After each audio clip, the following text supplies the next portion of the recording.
Nope. Nup. That wouldn't do. It reeked of PhD. This was meant to be read by normal people. Theo pressed the delete key and watched the letters march backward to oblivion. All that was left was the blinking cursor, tapping like an impatient finger. He sighed and looked away from his importuning. Through the window above his desk, he noticed that the elderly woman who lived in the shabby row house directly across the street was dragging a bench press to the curb. As the metal legs screeched across the pavement, Clancy raised a startled head and jumped up, putting his front paws on the desk beside Theo's laptop. His immense ears, like radar dishes, twitched towards the noise. Together, Theo and the dog watched as she shoved the bench into the teetering ziggurat she'd assembled.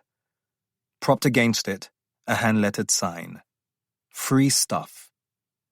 Theo wondered why she hadn't had a yard sale. Someone would have paid for that bench press, or even the faux Moroccan footstool. When she brought out an armful of men's clothing, it occurred to Theo that all the items in the pile must be her dead husband's things. Perhaps she just wanted to purge the house of every trace of him. Theo could only speculate, since he didn't really know her. She was the kind of thin-lipped, monosyllabic neighbor who didn't invite pleasantries, much less intimacies, and her husband had made clear, through his body language, what he thought about having a black man living nearby. When Theo moved into Georgetown University's graduate housing complex a few months earlier, he'd made a point of greeting the neighbors. Most responded with a friendly smile, but the guy across the street hadn't even made eye contact. The only time Theo had heard his voice was when it was raised, yelling at his wife. It was a week since the ambulance had come in the night. Like most city dwellers, Theo could sleep right through a siren that Dopplered away. But this one had hiccuped to sudden silence. Theo jolted awake to spinning lights bathing his walls in a wash of blue and red. He jumped out of bed, ready to help if he could. But in the end, he and Clancy just stood and watched as the EMTs brought out the body bag, turned the lights off, and drove silently away. At his grandmother's house in Lagos, any death in the neighborhood caused a flurry in the kitchen. As a kid visiting on school holidays, he'd often been tasked with delivering the steaming platters of food to the bereaved.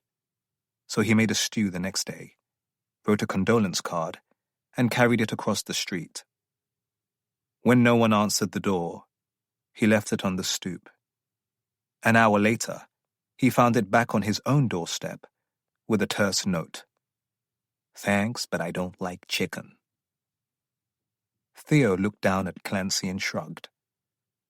"I thought everyone liked chicken." They ate it themselves.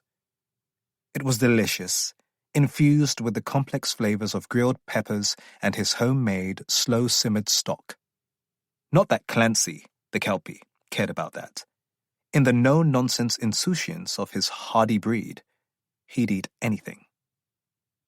The thought of that casserole made Theo's mouth water. He glanced at the clock in the corner of his laptop. 4 p.m. Too early to quit. As he started typing, Clancy circled under the desk and flopped back down across his instep.